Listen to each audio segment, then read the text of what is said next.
नमस्कार, मैं हूं संतोष गंगवार। घड़ी में 6 बजने वाले हैं और वक्त हो चला है 6 के 6 का, यानी ऐसा शो जिसमें बात होगी बिहार की हर बड़ी खबर की।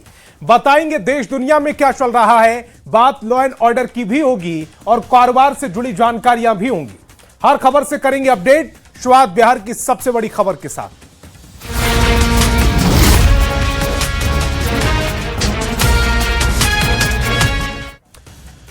और पटना से बड़ी खबर है। विदेश दौरे से वापस लौटते ही आरजेडी नेता तेजस्वी यादव ने नीतीश सरकार पर बड़ा हमला बोला। पटना एयरपोर्ट पर समर्थकों की भारी हुजूम के बीच तेजस्वी यादव ने बिहार विधानसभा चुनाव के रिजल्ट पर बड़ा बयान दिया। उन्होंने सीधे तौर पर आरोप लगाया कि बिहार में जनता हमारी है, जनता हारी है और तंत्र जीता है। तेजस्वी ने सत्ता पक्ष पर हमला बोलते हुए कहा कि आज लोकतंत्र को धनतंत्र और मशीन तंत्र बना दिया गया है। उन्होंने चुनाव में छल कपट और धांधली के गंभीर आरोप लगाए। इतना ही नहीं, नई सरकार के कामकाज पर पूछे गए सवाल पर तेजस्वी ने कहा कि वे सरकार के वादों को परखने के लिए 100 दिन का समय देंगे। तेजस्वी यादव ने चेतावनी भरे अंदाज में कहा कि अगर 100 दिनों के भीतर जनता के किए वादे पूरे नहीं हुए तो वे चुप नहीं बैठेंगे और मजबूती से जनता की आवाज उठाएंगे। पिछले चुनाव में इस लोकतंत्र में लोक हारा है और तंत्र जीती है। आप कह सकते हैं कि लोक की हार हुई है और तंत्र की चुनाव में जीत हुई है। जनतंत्र को इन लोगों ने धनतंत्र और मशीन तंत्र बना दिया है। हम लोग सब लोग जानते हैं कि क्या षड्यंत्र रचा गया, छल कपट से ये लोग चुनाव जीते। लेकिन नई सरकार कैसे बनी है ये पूरा देश और बिहार की जनता जानती है। लेकिन फिर भी हम लोग जो मौजूदा जो सरकार है, क्योंकि हम लोग सकारात्मक राजनीति करते हैं, तो 100 दिन तक इस सरकार के निर्णय और नीति पे हम कुछ नहीं बोलेंगे और देखते हैं कि 100 दिन बाद कब हमारी माताओं बहनों को 2-2 लाख रुपया मिलता है, 1 करोड़ नौजवानों को नौकरियां कब मिलती है, हर जिलों में 4-5 कारखाने लगाने की बात की गई है।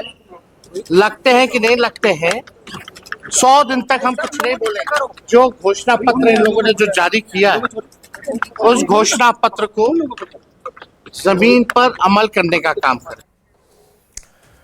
और खबर पटना से, जनशक्ति जनता दल के प्रमुख तेज प्रताप यादव ने अपने पिता और बिहार के पूर्व मुख्यमंत्री लालू प्रसाद को भारत रत्न देने की मांग की है। तेज प्रताप ने कहा है कि लालू प्रसाद को भारत रत्न मिलना चाहिए।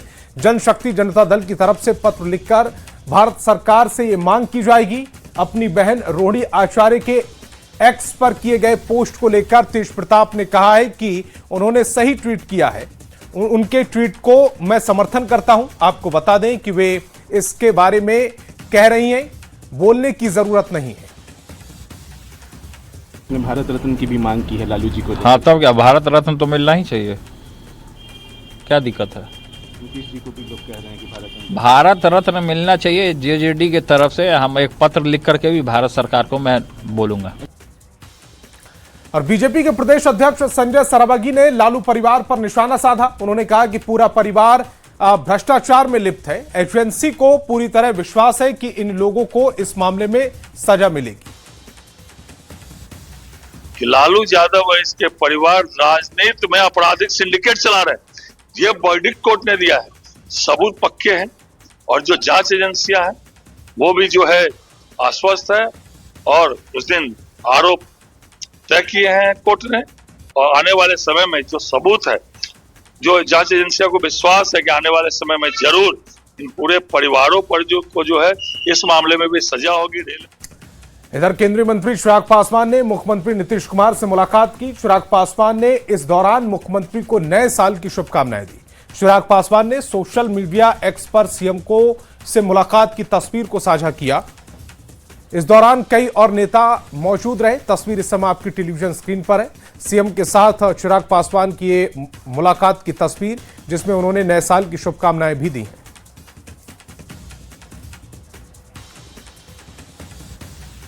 और केंद्रीय मंत्री चिराग पासवान ने पटना में आयोजित प्रेस कॉन्फ्रेंस में विपक्ष पर जमकर हमला बोला। उन्होंने कहा कि विपक्ष और खासकर कांग्रेस ने जनता को झूठ बोलकर डराने की परंपरा शुरू की है।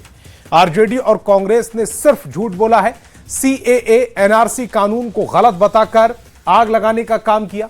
चिराग पासवान ने राहुल गांधी और कांग्रेस पर तीखा हमला बोला और कहा कि राम नाम से कांग्रेस को ऐतराज है। उन्होंने मनरेगा को लेकर कांग्रेस पर राजनीति करने का आरोप लगाया।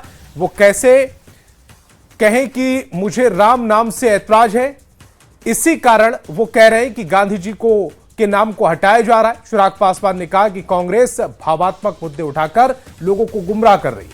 महात्मा गांधी के नाम को लेकर बेवजह विवाद खड़ा किया जा रहा है। पिछले कुछ सालों में कांग्रेस, राजद जैसी पार्टियों ने पिछले कुछ सालों से झूठ बोलकर और लोगों को भ्रमित कर कर डराने की राजनीति की एक नई परंपरा शुरू की है। जितने भी विषय सरकार के द्वारा उठाए गए या फैसले लिए गए या नीतिगत विषयों पे जब सरकार ने अपनी बातों को रखने का काम किया, ऐसे में विपक्ष ने जनता के बीच एक डर का, एक भय का माहौल तैयार करने का प्रयास किया और इस सोच का नेतृत्व कांग्रेस जैसे दल ने बखूबी तरीके से किया है। शुरू से लेकर अभी तक अलग अलग समय पर लिए गए फैसले, भले वो एनआरसी की बात हो, सीए की बात हो या फिर एसआईआर जैसा विषय हो, तमाम इन विषयों को लेकर विपक्ष ने जनता को भ्रमित करने का काम किया। सीए जैसा कानून जो कि नागरिकता देने वाला कानून था, उसको नागरिकता छीनने वाला कानून बताकर देश भर में एक आगजनी का माहौल खड़ा करने का काम किया। और कड़ाके की ठंड में भी सीएम नीतीश कुमार एक्शन में है। आज पटना गोलघर का जायजा लिया। सीएम के साथ जेडीयू के राष्ट्रीय कार्यकारी अध्यक्ष संजय झा भी मौजूद रहे।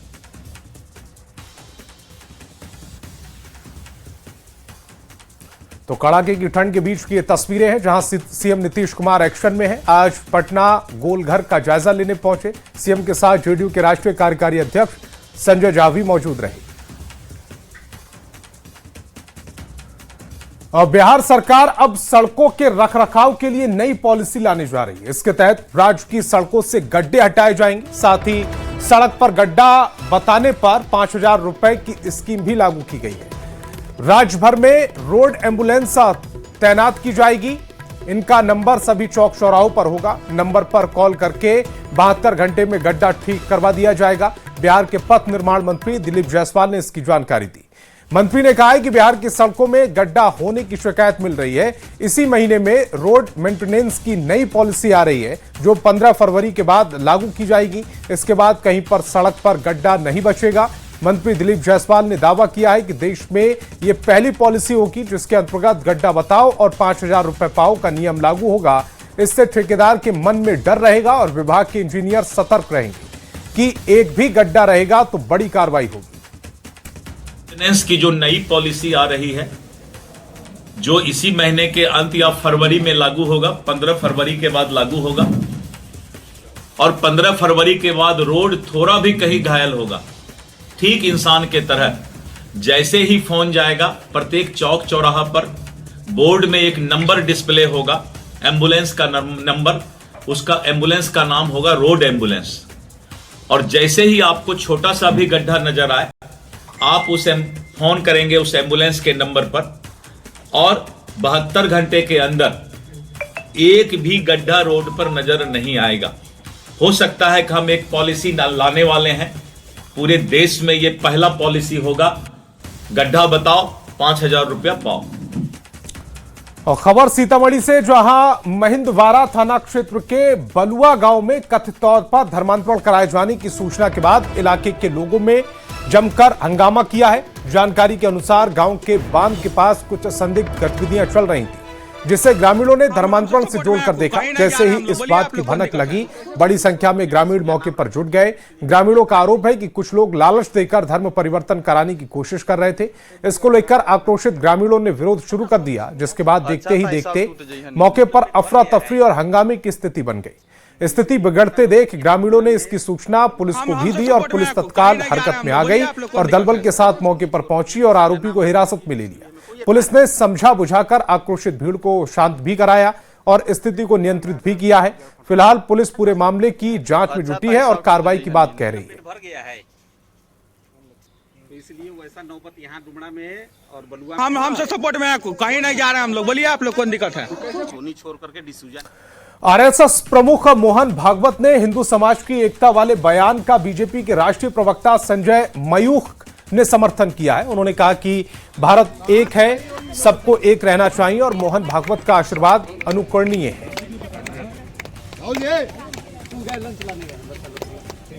निश्चित तौर पे सबको एक रहना चाहिए, सबको भारत एक है और हम सब एक रहें, ये आशीर्वाद हम सबके लिए अनुकरणीय है। बिहार के डिप्टी सीएम सम्राट चौधरी मधुबनी पहुंचे, जहां वे पूर्व मंत्री सांसद स्वर्गीय सीताराम सिंह के श्रद्धांजलि समारोह में शामिल हुए। वहीं डिप्टी सीएम सम्राट चौधरी ने सामुदायिक भवन का उद्घाटन किया। साथ ही उन्होंने स्वर्गीय सीताराम सिंह के जीवनी पर प्रकाश डाला और अपराधियों को सख्त लहजे में हिदायत दी। उन्होंने कहा कि बिहार में किसी तरह का अपराध बर्दाश्त नहीं होगा। जो अपराधी है वो या तो अपराध छोड़ दे, नहीं तो विदेश चला जाए। अगर यहां रहेंगे तो उनकी खैर नहीं है। सुशासन की सरकार में अपराधियों को जमीन के अंदर से भी खोजकर निकालने का काम किया जाएगा। उन्होंने नक्सलियों को भी चेतावनी देते हुए कहा कि 31 मार्च तक सभी नक्सली या तो समर्पण कर दें या वह काम छोड़ दें, वरना उनको चुन चुनकर ऊपर पहुंचाया जाएगा। साथ ही उन्होंने कहा कि अब मेरा काम बदल गया है। पहले हम वित्त मंत्री थे, लेकिन अब हम गृह मंत्री हैं और अब अपराधियों को सफाया करना मेरा काम हो गया है। कहीं भाग जाए या तो भाई परमानेंट नेपाल निकल चलो, लेकिन बिहार में रहोगे तो मोतिहारी के जेल के अंदर ही बंद होना होगा, दूसरा कोई उपाय नहीं है। हम आपको स्वस्थ करते हैं आज 31 मार्च के बाद बिहार की धरती पर कोई नक्सली बिहार की धरती पर नहीं दिखेगा।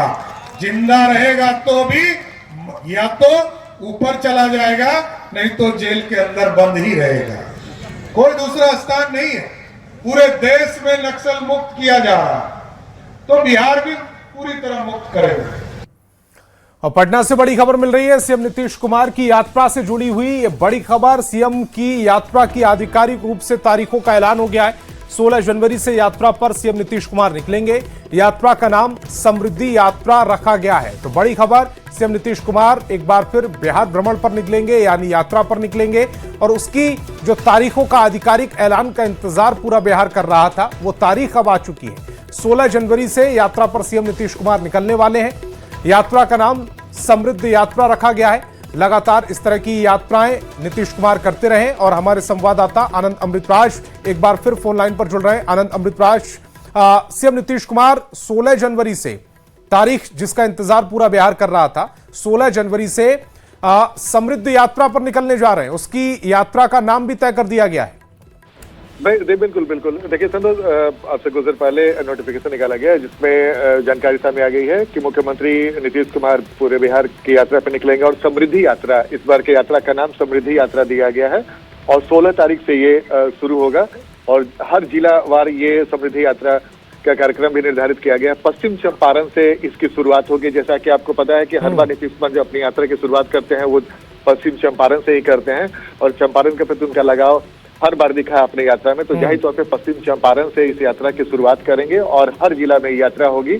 और इस यात्रा में जो प्रगति यात्रा के दौरान चुनाव के पहले नीतीश कुमार ने जो प्रगति यात्रा की थी, उसमें 7 निश्चय से जो भी संबंधित योजनाओं का उन्होंने शुरुआत किया था, या फिर जो जिले के अन्य महत्वपूर्ण योजनाएं हो रही हैं उसकी जानकारी मुख्यमंत्री लेंगे। और इसके अलावा जिले में जो महत्वपूर्ण परियोजना चल रही है या फिर जो शिलान्यास है या फिर उद्घाटन का कार्यक्रम है या फिर जो भी काम की शुरुआत होगी उसकी स्थिति जानेंगे। जाहिर तौर पे इस यात्रा का मकसद साफ है नीतीश कुमार की यात्रा का कि अब तक बिहार में जो उन्होंने विकास के काम किए हैं, बिहार में कितनी समृद्धि हुई है उसकी तस्वीर अपनी आंखों से देखेंगे और जो काम बच गया है जो प्रगति यात्रा के दौरान उसको जल्द से जल्द कैसे किया जाए उसकी भी तस्वीर देखेंगे। और सबसे बड़ी बात है कि इसके अलावा नीतीश कुमार अपनी यात्रा के दौरान जन संवाद कार्यक्रम भी करेंगे, यानी कि लोगों से इंटरेक्ट भी करेंगे ताकि क्या कुछ कमियां हैं वो उन्हें जमीनी स्तर पे जानकारी मिल सके। इसके अलावा जो हर जिला में जाएंगे वहां पे जिला स्तरीय योजनाओं की जो समीक्षा बैठक होगी, जो बेहद महत्वपूर्ण हो जाता है कि जब अधिकारी से उन्हें पूरी जानकारी मिले कि इस जिला में जो काम चल रहा है उसकी स्थिति क्या है और कमी क्या है इस जिला में, ताकि आने वाले समय में फिर से उस जिला में उस कमी को पूरा किया जा सके। जाहिर तौर पर नीतीश कुमार की इस यात्रा के दौरान जो सभी आवश्यक तैयारी है उसके लिए तमाम जिलाधिकारियों को निर्देश दे दिया गया है, पुलिस कप्तान को निर्देश दे दिया गया है। इसके अलावा नीतीश कुमार की इस यात्रा के दौरान जो भी संबंधित विभाग होंगे उनके अपर मुख्य सचिव होंगे, प्रधान सचिव होंगे, सचिव उपस्थित रहेंगे और अगर परिस्थितियां और कुछ होती है तो जो संबंधित अधिकारी है उन्हें भी इस यात्रा में उनके साथ रहना है। तो जाहिर तौर पे ये यात्रा बेहद महत्वपूर्ण हो जाती है, वो भी तब जब नीतीश कुमार ने इस बार सत्ता संभाली है और इस बार उन्होंने जनता से वादा किया है कि आने वाले 5 साल में बिहार को विकसित बिहार बनाएंगे और देश के टॉप 3 राज्यों में शामिल कराएंगे। तो जाहिर तौर पर उसके लिए जरूरी है कि जल्द से जल्द वो विकास कार्य उसके नाम भी बड़ा सोच कर रखा है उन्होंने, समृद्धि यात्रा, प्रगति से समृद्धि की ओर बिहार किस कदर बढ़ा है और किस रफ्तार से बढ़ा है उसका जायजा लेने के लिए वो एक बार फिर यात्रा पर निकल रहे हैं। आनंद अमृतराज, आप हमारे साथ जुड़े, आपका बहुत बहुत शुक्रिया।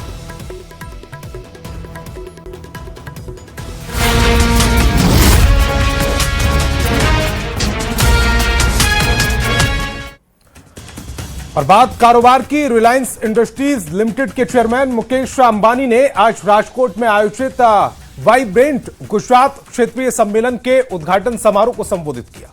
इस रीजनल कॉन्फ्रेंस का उद्देश्य निवेश, औद्योगिक विकास को गति देना है, जिसमें मुकेश अंबानी ने कहा कि जामनगर में बनने वाला एआई डेटा सेंटर अत्याधुनिक तकनीक से लैस होगा। ये सेंटर हेल्थ केयर, एजुकेशन, सुरक्षा, इंडस्ट्रीज और रिसर्च जैसे क्षेत्रों में एआई आधारित समाधानों को मजबूती देगा। उन्होंने साफ किया है कि ये सिर्फ एक इमारत नहीं बल्कि भारत के डिजिटल भविष्य की नींव होगी। जामनगर का रणनीतिक स्थान और मजबूत इंफ्रास्ट्रक्चर इसे एआई हब के रूप में विकसित करने में अहम भूमिका निभाएगा।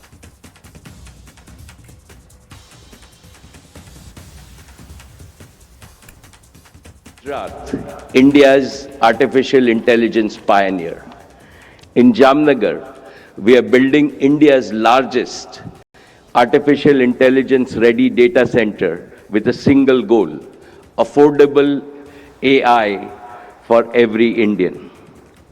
Jio will launch a people first intelligence platform built in India for India and the world, enabling every citizen starting from Gujarat to access AI services in their own language, on their own device, every day to make them more efficient and productive. और Reliance industries limited के chairman Mukesh Ambani ने यह भी कहा है कि Reliance foundation साल 2036 में होने वाले वर्ल्ड ओलंपिक के लिए भारत की दावेदारी में भागीदारी बनेगा। ओलंपिक विजन 2036 ओलंपिक की मेजबानी के लिए रिलायंस फाउंडेशन प्रधानमंत्री मोदी के विजन के साथ है। प्रधानमंत्री के सपने को साकार करने के लिए रिलायंस स्पोर्ट्स इंफ्रास्ट्रक्चर में सहयोग करेगा। Partnering for India's Olympic ambitions and social progress. The Reliance Foundation stands ready to serve the Prime Minister's vision of bringing 2036 Olympics to Ahmedabad. As a concrete step, Reliance will partner with the Gujarat government to manage the Veer Savarkar Multi-Sports Complex in Naranpura, a hub for hosting national and international events and training India's future champions. We are also establishing a world-class hospital in Jamnagar in Saurashtra and expanding our education facilities multifold. Development of Gujarat is our sankalp. Big in vision, bold in execution, rooted in Gujarat and dedicated to the service of Bharat Mata. और अपने भाषण में मुकेश अंबानी ने प्रधानमंत्री नरेंद्र मोदी की खुलकर प्रशंसा की और उन्होंने कहा कि आज दुनिया में हालात तेजी से बदल रहे हैं, लेकिन भारत सुरक्षित है क्योंकि भारत की सुरक्षा दीवार का नाम नरेंद्र मोदी है।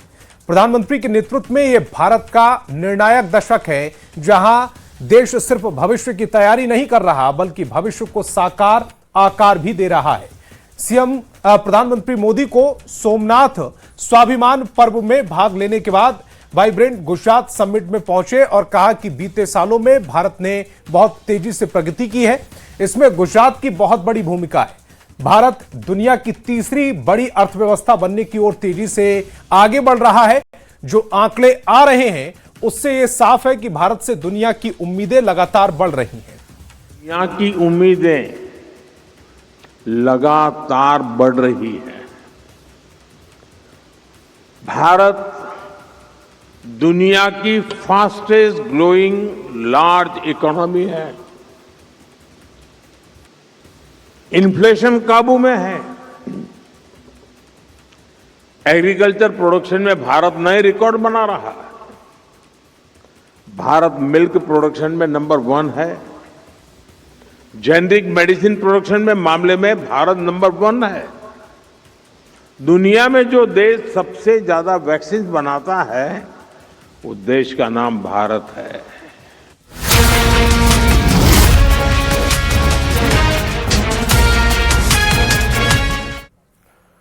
बात लॉ एंड ऑर्डर की बड़ी खबर बाढ़ से, जहां एक बार फिर पुलिस एक्शन में दिखी और अपराधियों के साथ एनकाउंटर में एक अपराधी को घायल कर दिया। घायल कुख्यात का नाम प्रहलाद कुमार है, जो अथमल गोला के फलेलपुर का रहने वाला है। पुलिस को इस अपराधी की काफी लंबे समय से तलाश थी। कई गंभीर कांडों में यह वांटेड था।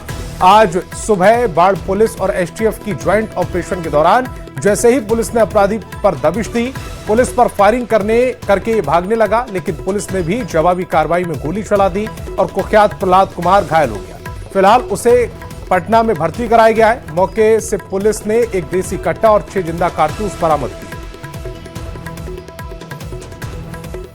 तो इस बुलेटिन में फिलहाल इतना ही। आप देखते रहिए न्यूज़ 18 बिहार झारखंड।